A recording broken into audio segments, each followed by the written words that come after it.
Meghan. Hi. We're so excited to have you here today. Thank you. I'm thrilled to be here. I first want to just say congratulations to you on everything that you've done and everything that you're doing. Thank you. I appreciate that. It's been a very full, it's been a full few months Full year. for sure. Yeah. So this conversation is about her journey, your journey. And I want to start. We have 20 minutes? Yeah, we do. It's been a journey. We do. We can go over just lunch after.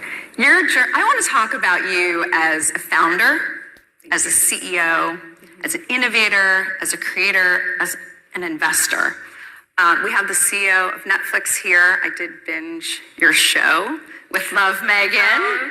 There's nothing you can't do, which is amazing. But talk about how this became a business. Well, with, I think always credit where credit's due. You know, I know Ted Sarandos will be here later on today, and Ted has been such an incredible partner in the partnership my husband and I have had with Netflix for the past few years. And then Bella Bajaria as well has just been so incredibly supportive. And I think just naturally, I was doing what I've always loved to do. And people couldn't see that more broadly, but what I'd love to do was always make things in my kitchen, do small flower arrangements, make a lot of jam. And when I was sending those as gifts, one day Bella said, "There's a show here." And I hadn't at the onset thought that that was something that I wanted to share in that way. And creatively, we worked as partners to really find a way for it to land and for me to be able to share it and just have fun, which is really, I think, the goal in this chapter, for me certainly. And then you just watch the extensions of that, where Netflix coming on as my business partner for the brand, as ever, is really an extension of the evolution of our partnership together, and they complement each other. Well, what I love about the show, raise your hand, you've seen the show? Okay.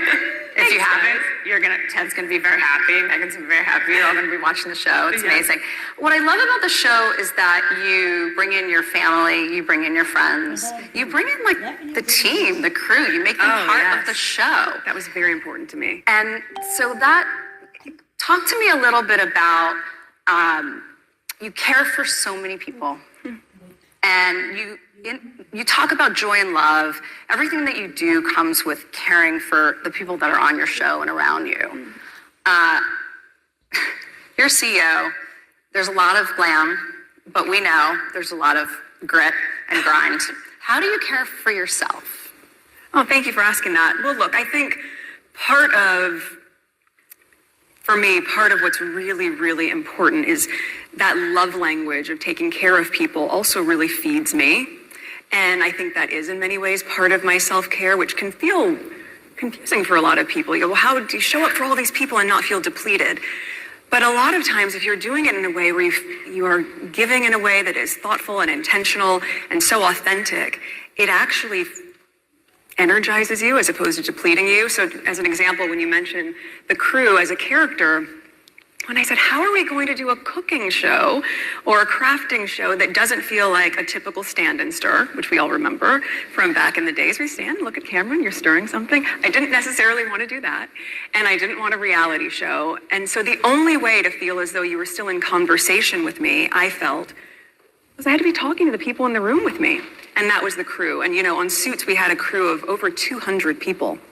So, and on this show, it's a crew of 80 people, which also, when people said, why didn't you do it in your house? It's like, well, my kids are coming home